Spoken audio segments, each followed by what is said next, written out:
Welcome, dear learners. Hope all are fine.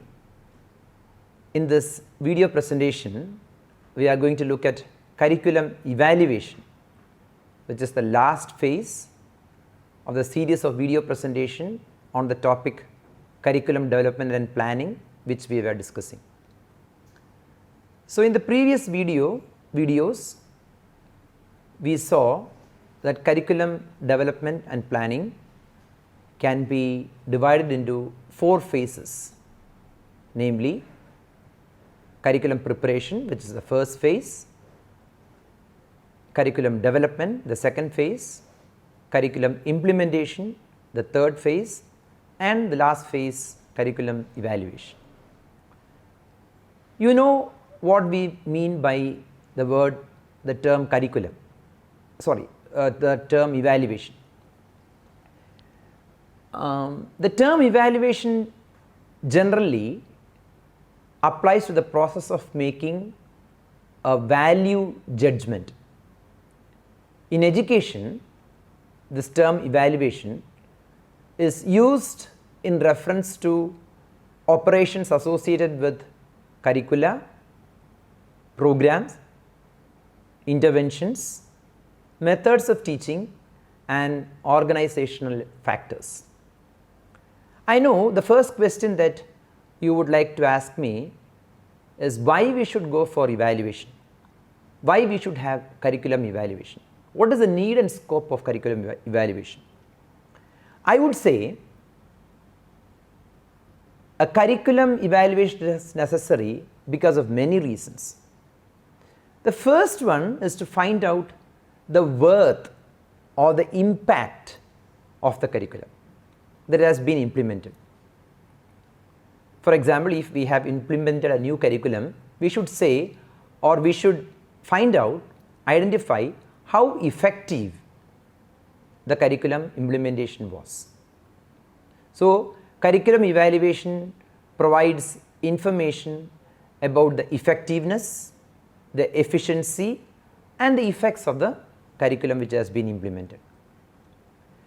The next one provides the basis for future curriculum policy decisions. In the previous videos, I have told you about the implementation things. That is, we implement a curriculum because we have a curriculum rationale. There is a rationale behind the implementation of every curriculum. So, when a curriculum is being evaluated, we get feedbacks on whether the present curriculum that has been implemented aligns with the national curriculum standards or the standards that we have intended. And when we go on with the next curriculum, what all changes we have to make in the teaching learning process. So, that is the second important thing that we should keep in mind when we go in for a curriculum evaluation. And the third one, as we know that curriculum is a subject specific document, or it is an academic plan which is given to the public In a broader term, it is a document which is made available to the public. Therefore, we are obliged to let the public know whether the intended objectives or the real purpose of the curriculum have been met with or have been achieved. So, it is really important to give specific information to the public about the results of curriculum. So, curriculum should be evaluated because it needs or it demands public accountability.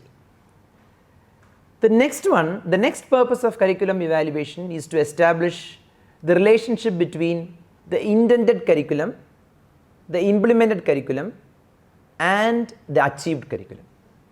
I repeat, we are dealing with the need and scope of why we should go in for curriculum evaluation. We have seen 3 reasons. The 4th reason is we want to establish the relationship between the intended curriculum, the implemented curriculum, and the achieved curriculum.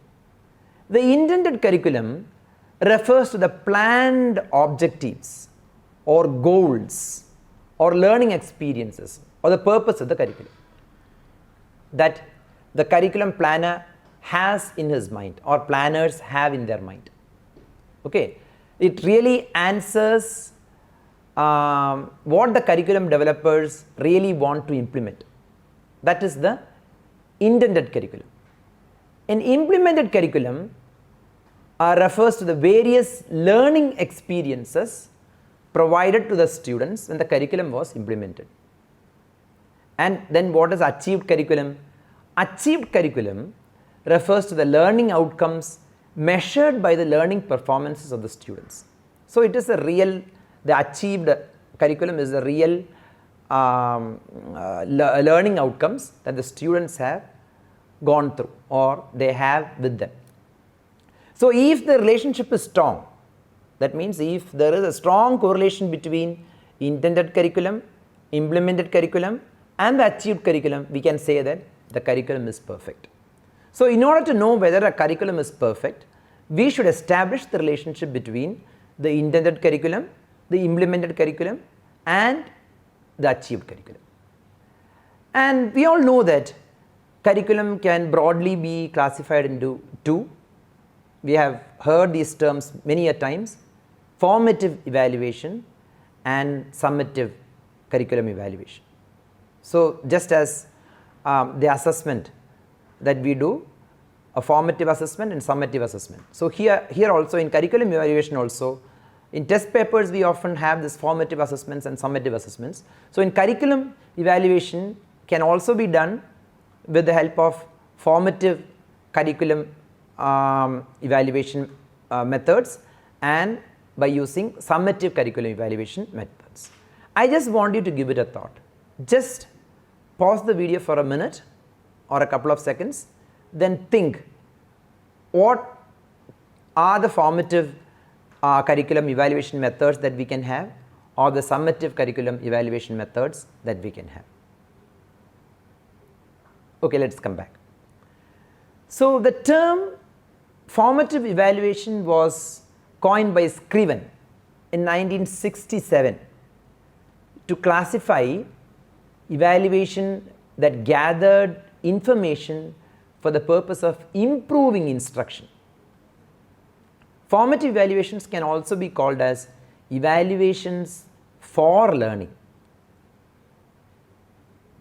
I repeat, formative evaluations are also called evaluations for learning. Okay. So when we come to the word assessment, we have heard these three terms: assessment for learning, assessment as learning, assessment of learning. So like that, here when we think of formative evaluation of curriculum, we can say they are evaluations for learning. Why? Because their aim is, the formative curriculum evaluation is done to provide both the students and the teachers with the understanding of the current level of the performance of the students, the current level of the performance of the teacher.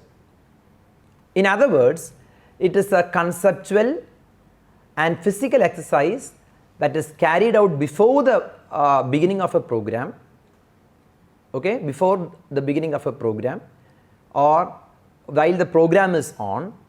It is often conducted to know how effective the program is. So it can be considered to be the process that looks for the evidence or failure of a program or the evidence or failure of a syllabus that has been taught. So formative evaluation, to sum up, answers two questions. First one, is the instruction successful? Second one, if it is not successful, what can be done to make it successful? So it is just like the soup being tasted by the butler and the guest. Okay. So when the butler tastes the soup, he can make changes. But when the guest tastes the soup, a final verdict is done. he would say whether it is good or not.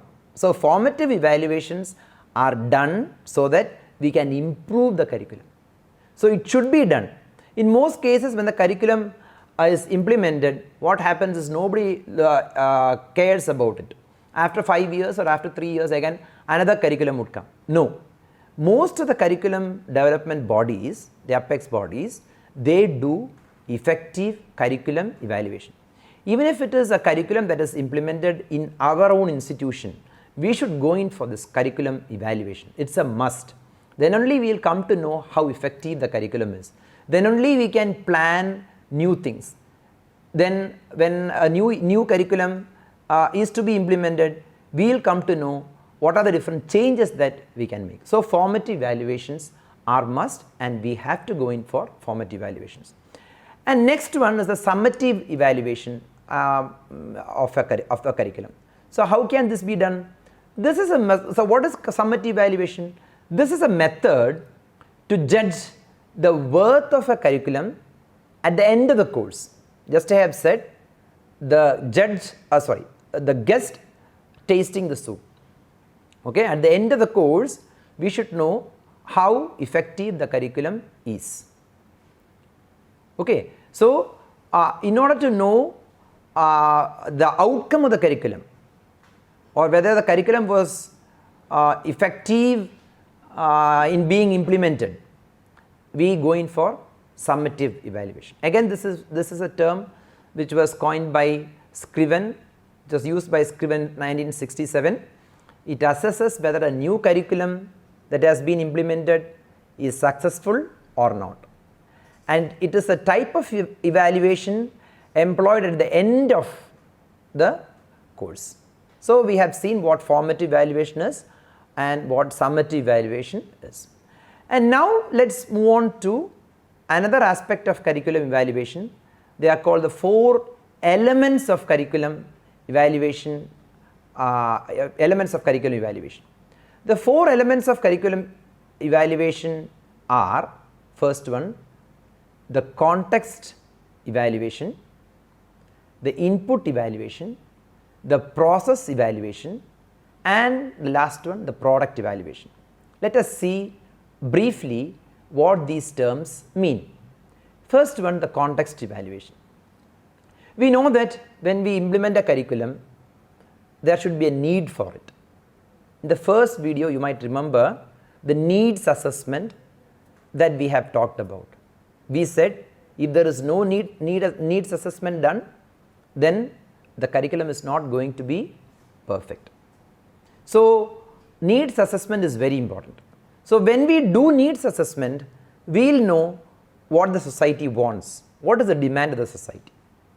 So, the first one, when we think of a curriculum, I have told you we have 4 elements we have to evaluate when we go in for curriculum evaluation. The first one is context evaluation, and in that context evaluation, the first thing we have to see is, was the curriculum that has been implemented or that has been offered was appropriate, was context specific.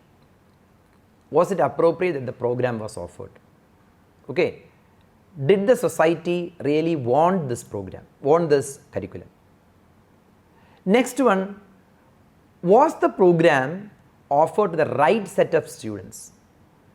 A curriculum which was made for the commerce students should not be given for the science students. Okay. So, the second one, the second aspect in the context evaluation is, it should be given for the right set of students. Third one, where the identified goals appropriate to the intended workplaces. See, when a curriculum is being implemented, it should always have a strong correlation with the workplace, because after all, our students are going to work in their respective workplaces. So, we should also see, under context evaluation, we should see whether the intended program outcomes or the learning outcomes match with the intended workplaces. Okay. Next one, did the workplace benefit from the program? So, these are the different things that comes under the context evaluation, which is an element of curriculum evaluation.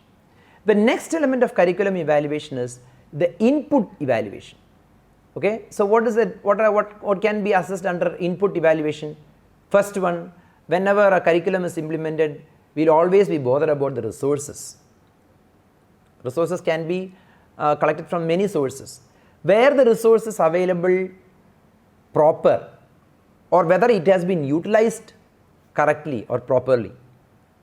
As resources, we might have developed textbooks, where the textbooks conveyed what it was intended to convey, or whether it was optimally used. So we have to look into that.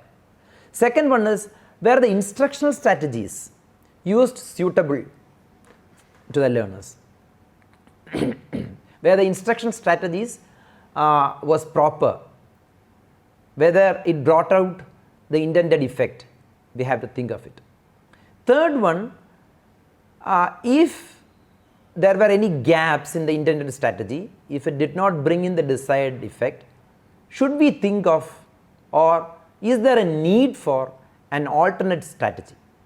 So these things we should see under input evaluation. Okay. The next one, which comes under the curriculum, which comes under the 4 elements of curriculum evaluation, is process evaluation. So what is process evaluation? What are the things that we should be bothered when we do process evaluation? And it deals with the whole process of curriculum evaluation. So there you should take into consideration the learners, because after all the curriculum is meant for the learners. It's basically meant for the learners. How well are learners progressing? Okay, how well are the learners progressing? And second one, what is the quality of faculty? Teachers are also important, because teachers deliver the curriculum, and if there are faults, that would affect the entire curriculum as such. So what is the quality of faculty? What are the support systems that they need? See, when a curriculum is implemented, we should really be bothered about, we should have a consideration towards that. Because when curriculum is being implemented, what happens is nobody is bothered about it. Okay, everyone knows the shortcomings of the curriculum, even though they keep silent. So that should not happen. Some teachers need on-site support. It is a duty of the curriculum planners or the curriculum development bodies to offer that on-site support. There should be group discussions. Okay, there should be focus group discussions wherein teachers come together, discuss their issues, and some of them might get solutions. Yes, so we should under the process evaluation, we should take into consideration the learners and the teachers. So we should think of the quality of the teachers, how can we improve the quality of the faculty, and what are the support systems we can offer to them, and how effective that can be offered, what are the continuous professional development programs in which they can take part, etc., etc. Okay, and should we give training for the faculty, and what type of training, what is the duration of the training? These things we have to think of. And if there is any fault, this is also important, if there is any fault or if you find shortcomings, then we should go in for a mid-course correction. Okay, don't think that a curriculum implemented should last for 5 years. No, if after 2 years, if you find that the curriculum is not good enough, or it should have some modification, there should be a mid-course evaluation. So that comes under the process evaluation. The last one in the 4 elements of curriculum evaluation is the product evaluation. Product evaluation is we are thinking about the product of evaluation. Of course, product of curriculum. Of course, what is the product of curriculum? The students achieve the intended learning outcomes and they are recruited. Okay, so what job opportunities are available to the students? This we have to think. And next one, how adequate was the curriculum?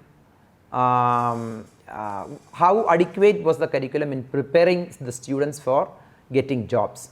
So these things we have to think under product evaluation.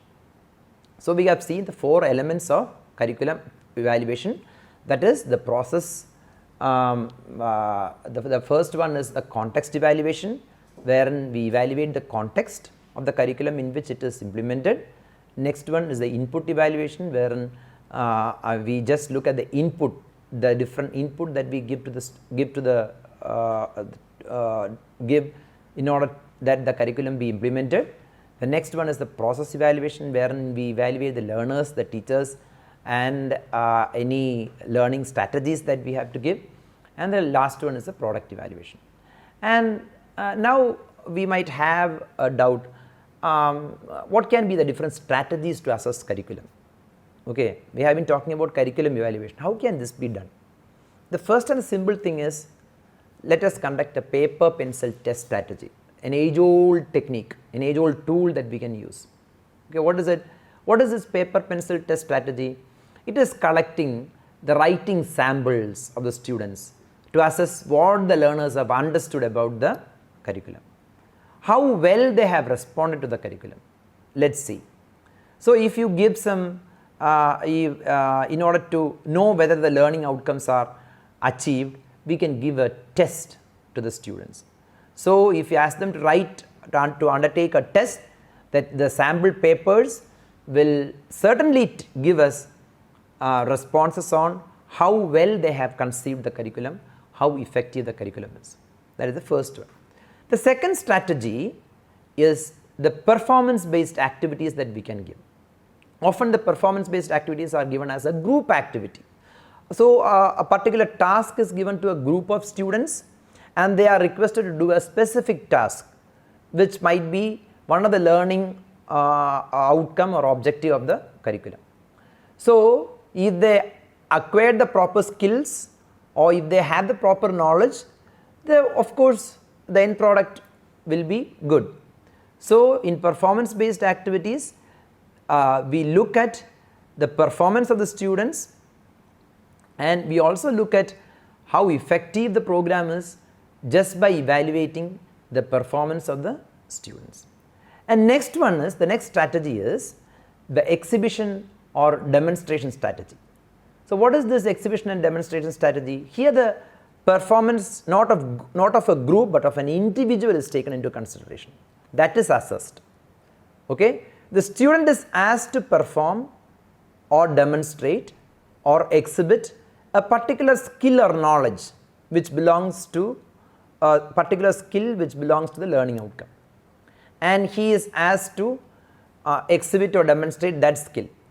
And if needed, you can even have a viva voce after that demonstration. So it is an individual task. So what are these things? This exhibition demonstration strategy, the paper pencil test strategy, and the performance based strategies are all different tools or strategies that we use in order to evaluate a curriculum, in order to see how effective the curriculum is. The fourth one, the fourth strategy that we can use can be termed as observational strategy. So from the term, from the word itself, we know what is the meaning of observational strategy. Observational strategy, this is the process wherein with the help of an observation schedule, we observe a set of students, a group of students, okay, and record their behavior of the students. Why? In order to know how effective the curriculum is. So this is meant for observational study. So observational strategy can also be used as a tool to evaluate the effectiveness of a curriculum. The next one is called personal communication strategies, where we employ interview techniques. Questions are written, and maybe it is structured or non-structured. Questions are written, and the student, it's a face-to-face, one-on-one interview with the student, or you can also do it with a group of students. Then it would take the form of a focus group discussion. Okay, so personal communication strategies. The question answers are asked to them, and they'll respond to the question and answers, and with the help of this oral strategy, or it can with the help of this oral strategy, we'll know the effectiveness of the curriculum. Okay, so that is the personal communication strategies. The next one is a very important strategy that we have to use, and nowadays it is getting prominence. It is called the reflective strategy. So what is this reflective strategy?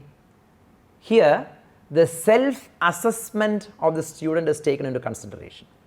Self-assessment of the student. The student records by himself. After going through the curriculum, he records or he gives information about him after reflecting his own learning experience. He would say how effective the curriculum is by writing a report. He would reflect upon his own learning experience and he would come up with a report. Okay, that can also be done. That is called the reflectional strategy. And the last one you can use here is portfolio assessment. These days these are also gaining prominence, importance. So what are portfolios? Portfolios are collection of samples of a student's work. Okay, while see if the curriculum is for 2 years or for 3 years or for 1 year or for a year, we'll ask them to write many portfolios, and these portfolios will be selective, reflective, or it can also be a collaborative work. So students always have these portfolios with them. When you assess the portfolio or when you assess these portfolios, we will come to know the range or the level that the student has achieved or the depth of understanding of the student. Okay, the knowledge and skills he has acquired. Yes. So by checking the portfolio, you can really evaluate the curriculum. So these are all curriculum strategies. We were just talking about the paper pencil test. Then we talked about the performance based activities that we can give. Then we talked about the exhibition or demonstration strategy which involved the performance of a single student. And we have also talked about the observational strategies wherein the curriculum is assessed with the help of observation schedules. We have also talked about the interview strategies or the personal communication strategy, and we have talked about the reflective strategy, and the last one is the portfolio assessment. Then how can you record? What are the recording devices that we have or tools that can be used for recording these things? First one is there are so many ways by which means of recording, or there are so many ways by which you can record the things that had happened in the curriculum. But the 4 main things that I would like to bring to your notice is, one is anecdotal record, second one is the checklist, third one is the rating scale, and the fourth one is the learning log. Okay. So what happens in the first one? What is anecdotal record? What is it that, as the term says, in anecdotal record, a special event or the performance or the behavior of a particular student or a group of students are recorded. Okay, and this recording tells us about the performance of the students. Okay, and this performance reflects upon the curriculum that has been implemented, the effectiveness of the curriculum that has been implemented. That is the anecdotal record. And the second one, checklist. In checklist, you have a set of things to be checked off. Okay, so the teacher fills up or gives a tick mark against a list of skills. So in checklists, you have certain statements wherein the teacher has to either give a tick mark or he or she will have to fill up certain things. So in checklist, the teacher observes a particular behavior of a student and marks a list of performance criteria which is used to assess the student performance.